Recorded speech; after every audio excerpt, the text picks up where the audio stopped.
PSG Fan TV, bonsoir à tous, bonsoir Marwan. Bonsoir. Alors, ce soir c'était la réception de Strasbourg, 4-2, finalité. Encore cette problématique de cette défense. Comment tu vois toi cette défense au fur et à mesure qu'on voit durant cette saison? Ouais, je vais pas tout mettre sur la défense. Moi, depuis l'année dernière, le gros problème, c'est le gardien. Ouais, c'est Donnarumma. Là, le dernier but, j'étais dans Auteuil, on passait une bonne soirée, on a commencé à chambrer les Marseillais, c'était bien. Et là, Donnarumma, il vient tout gâcher. Il s'impose pas, jamais il n'y a aucune communication. Ce dernier but sur coup de pied arrêté, ça fatigue, quoi. Tu trouves il devrait plus s'imposer, plus communiquer avec sa défense? Bien sûr, bien sûr. En plus, ce soir, il avait le brassard, quoi. C'est vrai. Genre, s'il parle vrai. pas avec le brassard, quand est-ce qu'il va parler, franchement? Non, j'en peux plus. Il a Arsenal, là, ce soir. On n'est pas loin que mardi soir, il nous fasse encore un truc. Donc, non, franchement, c'est inadmissible. Ça veut dire que tu lui laisses plus de chance pour la suite? Tu le vois partir, juste Ah pour non. un petit aparté? Moi, j'espère qu'il se part. Ah ouais, à ce point-là? Ah ouais, moi, j'espère qu'il part. D'accord. Ouais. Un mot quand même pour cette attaque, 4 buts mis ce soir que encaisse Strasbourg. Qui pour toi s'est dépassé?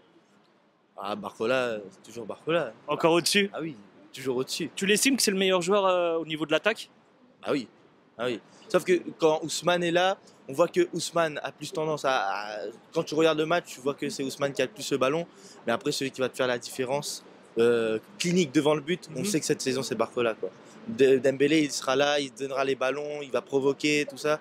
Mais le finisseur sera Barcola. Après, moi, j'ai un grand espoir sur Ramos. Ah, tout de même. Ramos, quand il va Ok. revenir, je pense que franchement, ça va ramener un gros plus. C'est pour ça que ce PSG-là, il faudra vraiment le juger en janvier-février. Parce que pas tout le monde est là.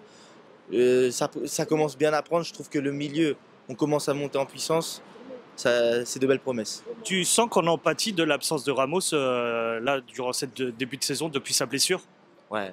En fait, Luis Enrique, je pense qu'en mettant Asensio ou Kangini, il cherche un peu le profil de Ramos, sauf que du coup, il n'a pas de réel finisseur. Là, Kangini, je trouve que c'est pas mal dans la surface. Là, on a vu le but, point de pénalty comme ça en renard, c'est pas mal. L'autre fois aussi, il a mis à peu près le même but. Ouais. Mais voilà, Asensio aussi, en tant que faux neuf, numéro 10, comme ça dans la distribution.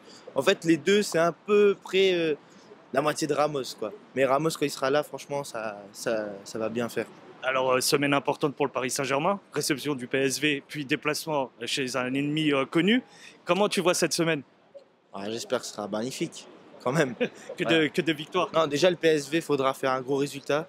Faudra bien prendre des points, parce que après la défaite d'Arsenal, il faut réagir. Le PSV, normalement, c'est l'un des adversaires qui sont le plus prenables pour nous dans cette poule. Du coup, dans ce nouveau format, du coup, ouais, il faudra prendre des points. Même sur le goal average, s'il faut en mettre 4-5, il faudra en mettre 4-5. Je vois que le début de saison, en championnat, ils sont pas mal, mais en Ligue des Champions, bah, quand même, voilà, c'est pas extraordinaire. Là, il faudra les enfoncer.